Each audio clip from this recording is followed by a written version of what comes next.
afternoon and welcome to Nigerian Now on Echo Television International, where we will be looking at some of the events as they unfold, especially as we see that NLC is bent on going on strike starting from 14th of November, which is next week Tuesday. But then they have insisted on a strike in Imo State today, which started yesterday night. And so quite a lot of controversy coming out and a lot of things looking at the back and forth that the governor of the state had with the president of NLC. And so these are part of the reasons why the NLC are bent on going on that strike. Together with Rachel Tanzi, I will be doing the program. Good afternoon, Rachel. Afternoon, Sally. All right, our viewers, do remember you can be part of the conversation by dropping your comment or your contribution or your feedback on any of the story that is of interest to you. And we will kickstart with that of the NLC, which they have actually, said that they are going to shut down the economy starting from November 14th, even though they are starting with Imo State. You will recall, Rachel, we were looking at some of the reasons why the NLC said that they are going to start with Imo State, stating the fact that the governor of the state have declared over 11,000 workers to be ghost workers, and then a lot of civil servants there have not received salary, some as far as 20 months, even though they're giving their best to work. And then we saw where last week the NLC president, talking about Joe Ajaero, traveled over to Imo State to actually, lead in the protest regarding that issue, and so that the governor will truly know that they are, serious about the plight of the people. We know that this union is not just about talking about strike, but then NLC was being formed so they could look into the plight of civil servants in particular. And this was one of the reasons why Joe Ajaero traveled over there to Imo State, and we're seeing that during his visit there in Imo State, he was being maltreated. According to him, he said he was being harassed by some thugs, and also he was being taken into custody by the police officers over there in Imo State. And then looking at the way he was being maltreated, the NLC has said that they are going on strike, except if the governor comes out to apologize to them about what happened, and then if the governor of the state, talking about Hope Uzodinma, is also willing to actually come out and tell them that he is sorry for what he did, and also to actually sack the CP of the state. And then also the fact that one of the reasons they also brought is the fact that we know that the election will be holding the next 3 days in Imo State. And then he also mentioned the fact that the INEC rec, that's talking about the rec presiding officer over there, is from Imo State. And then there is a law that states that a resident or an indigene of the state cannot be the returning officer of that state except from another state. And then these are part of the things that they have brought to the table, and then they are hoping that the governor will actually listen to them. But then as it is presently now, more details are unfolding concerning what the strike is going to be, even though they have promised that they're going to shut down the airport of Iwere, they're going to take down electricity, even though they took that electricity down since last week when they said they were going to start on the strike. So quite a number of things. But then right now, Nigerians will be like, it's now becoming a song in the mouth of NLC. We are going on strike, we are going on strike, we are going on strike, and then yet nothing comes out of it. So Nigerians are beginning to feel that maybe NLC is just a joke, because they say one thing and then their body language is saying another thing. So quite a number of things when you look at the strike and then some of their demands that they are bringing to the table. I mean, Sally, NLC, with the way things are unfolding as it is now, are a joke. And it's very pathetic that they have to wait till their leader got bruised or a little bit rocked by whoever hijacked him and all of that for them to make up their mind that they are going to go on a strike and asking the governor to come and say sorry. With all the blows we've been getting from the federal government of Nigeria, no implementation whatsoever, all the demands you've made, starting way as far back as July, and you've been dragging your legs together with the federal government. We are in November, very soon we'll be in December. Nothing has been set aside, nothing has been put in place, no implementation whatsoever. Workers are yet to begin to see the 25,000 as promised, because if they have, I believe the federal government will blow the horn concerning that. We're talking about palliatives as states and all of that, nothing. And then the NLC is sitting down there angry and bitter that something bad happen. This is worse. I mean, sorry to Joe and what happened to him. It shouldn't happen to anybody. But this is a small blow compared to the big blows that the citizens of Nigeria have been receiving left, right, center from the federal government when it comes to the economic chaos and every other policy that is not moving right. That people have been going to bed hungry, people have been losing their life, and the standard of living have drastically gone low. Those things are bigger blows compared to this. Maybe perhaps this is more physical and there's a proof of a stolen eye and all of that, but more than that has happened to Nigerians concerning what, and then we have been depending on labor to do something about it, to draw the curtains and say enough is enough for this show for the federal government. This is our stance, and then this has to be the push for you. And even at that, they are still buying time till the 14th of November and all of that. So yes, it feels like Labour is a joke, and even if they are not, they are showing Nigerians constantly that they are a joke, because by now you should have done something drastic enough for the federal government to listen to you. And then in a lot of ways, we see the Labour saying that federal government are neglecting them or haven't met any of their demand, are taking them on serious and all of that. The challenge we're having right now is that the government is biting more than they can chew. We're in a position where, of course, they are biting more than they can chew, because come to think of it, we're seeing them being able to sponsor other things, but we're talking about a few individuals compared to the millions, tens of millions of Nigerians and hundreds of millions that they are supposed to come through for when it comes to what is happening. So whether we like it or not, if you look at the promises that Tinubu have made, they are very long term. And even with that, we see that some of these promises are still big in a lot of ways. Looking at the billions we're running to, look at the budget deficit we're having, and looking at the budget proposed for next year and all of that. And that is the position of Nigeria as it is now. Now, of course, I can't sit down here as a Nigerian at the receiving end of what the federal government is doing and say I'm taking side of the government, that they have beaten more than they can chew. I believe that in the plate, there is still what they can chew and be able to deliver to Nigerians. And that is where they are failing. And that is where NLC have also failed to make sure that the government be able to pick that which on the plate they can chew and then deliver to Nigerians. So yes, you have also presented yourself in a way that the government won't take you seriously, because you've given them a long rope. And of course, they will abuse that long rope at the long run, because you are supposed to be an action body, making sure that the federal government takes action. So if you fail to take actions, automatically the federal government will not take actions, and we are beginning to see that it will affect Imo governorship election. Imagine if steps were taken prior before now. Trust me, the government of Imo would have woken up and do something even before now, because nobody will want this election to be affected, because it is for the people aspiring to be, for the present governor and all of that. There's so much at stake.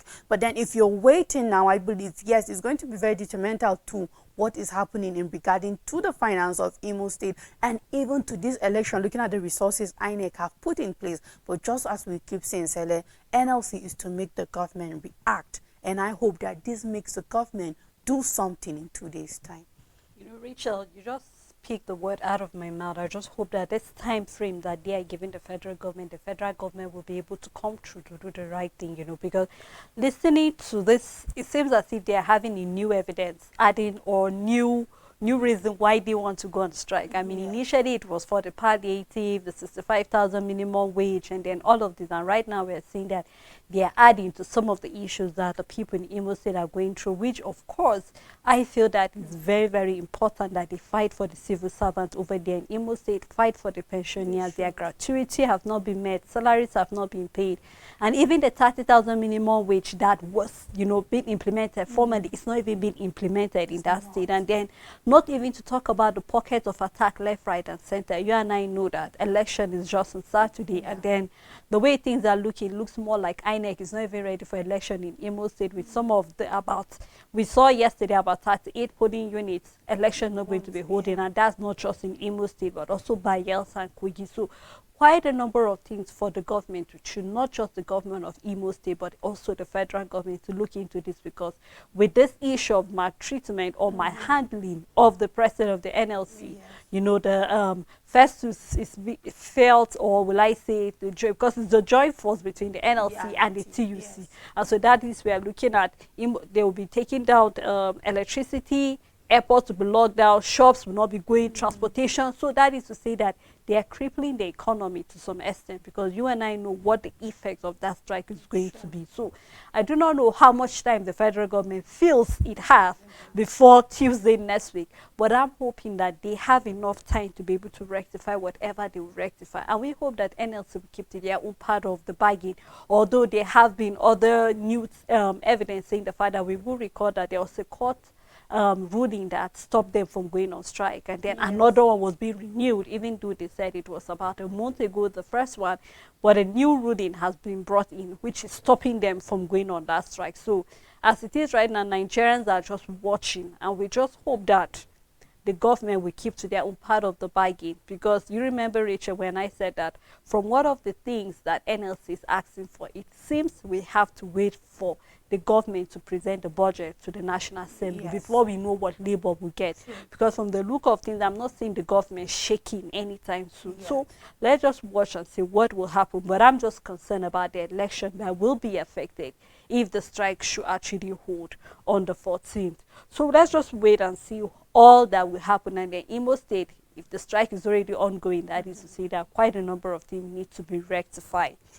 Now, we're seeing that we are aware of the pockets of, not to say pockets, but we've been having coups taking place, not just in Central Africa, but we also had in even West Africa. I mean, Niger here recently, starting from, we started from August down to September, and then we've been seeing coup.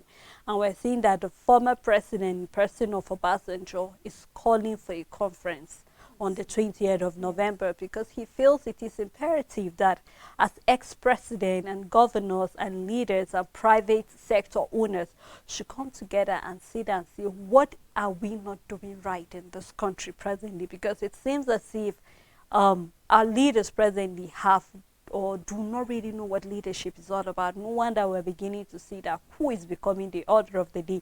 The moment the country feels that, the president or the head of state is not doing as it should be, we see that military take over, and then before we realize it, that has become the way things are going on. And we're seeing that the president is actually calling that we need to examine some of the failures as a continent, because there was a time where Africa was being known to be one of those continents that when we make decisions, the world listens to us. But then a lot of things seems not to be taking place right. A lot of things seems not to be working out right. A lot of things seems to be going wayward.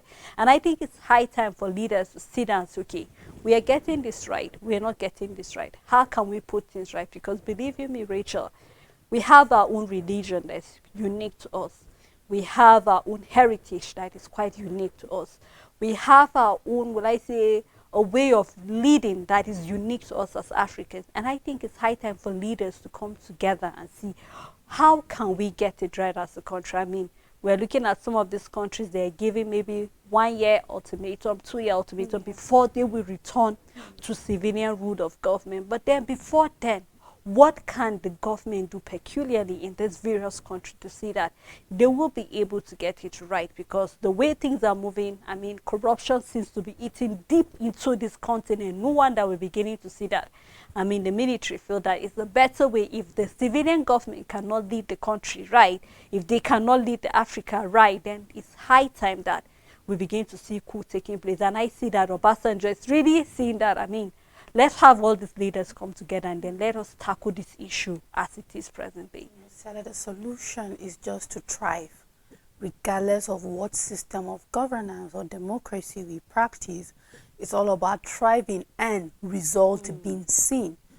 Trust me when I say, if we have a leader in a position for over 20 years and the economy grows, government grows, the people have nothing to worry about. They won't care if you've been there for 50 years because there is result to show. There is proof to show that under you we've grown, and people will want you to stay there because there have been leaders like that or rulers within Africa, Europe, across the country that the people didn't want them to go. They kept on asking them to stay and stay and stay, and they had to leave because they were of age, and therefore a need for new government was needed exactly because these people were of age and can't go. We've had such examples of leaders in the past. But what we are having now is power-drunk leaders and very selfish leaders that are in position and nothing is growing. How can you be a leader for over 40 years, having the authority to change your economy, and then there is no growth in your country? It's different if you just had 4 years and you started putting policies and you were voted out and you didn't get the chance to continue. But you had 4 years, you had 8 years, you had 12 years, you had 16 years, you had 20 years, you, this one person, and there was nothing you could complete to 100% completion, and people could say, under this administration for 20 years, we grew from this level to this level, our GDP grew, our GDPR grew, and everything grew, in as much as it was slow, but we saw some level of growth. There was transparency, there was no corruption, and all of that. And trust me when I say nobody would care if you have been there for a lifetime, as long as there is growth and the people are thriving. But people have to wake up to the reality because you have been there for too long and then nothing is happening. And I believe in this summit, we are supposed to go back to our drawing board, because one of the major things Olusegun Obasanjo is saying that he wants an Afrocentric democracy in Africa, which is around culture and our origin. And what is African culture? It's diligence, it's hard work, it's transparency, it's men who are honest, it's men who make their living in clean ways. When we look at the African culture, it's all about, it's the complete opposite of corruption and what we are seeing thriving as it is now. So if we are to truly go back to our root as what we believe in our standards, our morals, and our ethics, we will be able to see an Africa that will grow, we'll be able to see a Nigeria that will grow, and maybe we can say goodbye to coups in the country. But as long as we will keep seeing pocket of leaders that are very selfish and insensitive to the need of Africa and their country respectively, and we can bring it down to Nigeria, I believe we will keep going around the same problem, and we might not grow because, Sele, there is corruption in every government. Even the world powers we see, even the countries that are thriving, they have pockets left, right, center of corruption. But what is the difference? That they do not smile at it when it happens. But we tolerate corruption in Africa. We thrive, we give it thumbs up, and then we allow it to grow more than every other thing. And we will keep being stagnant until we wake up and say enough is enough, truly. You know, Richard, you make mention something very, very important and key. And I think that is the lesson as a continent we need to take, is the fact that we have forgotten our roots. We have forgotten history totally. And no wonder we are where we are right now. There's no growth whatsoever happening, despite the fact that if you're talking about all the natural resources, talking about minerals, we have all that it takes as a continent, but yet there is no growth.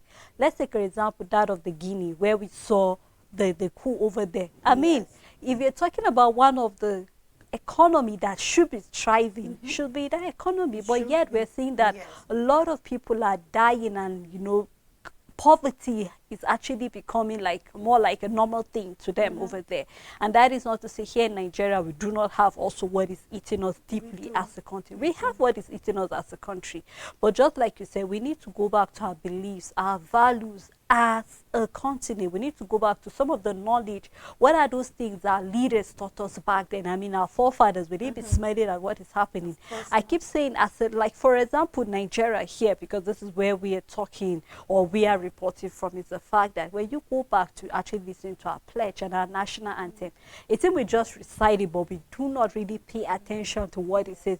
When you say you pledge, you're promising. It's more like taking an oath, but then you just say it for saying sake, and then you do not even mean anything. So I'm hoping that with this conference that the leader is calling, I hope that all our ex-leaders will be present so they can actually contribute their own quota on how they are able to rule their various countries at a particular time, and then what we're getting wrong, and then how we can actually have a blueprint where we can follow as a continent, and then we'll see that we are growing and thriving as a continent. Where I hope, Richard, that with what we have said, our leaders begin to take, live from it, and then jot down some of the lessons they need to take. Well, thank you so much for doing this program with me, Rachel. And thank you to our viewers and supporters at home for keeping a date with us on Nigeria Now. Until we come again, bye for now.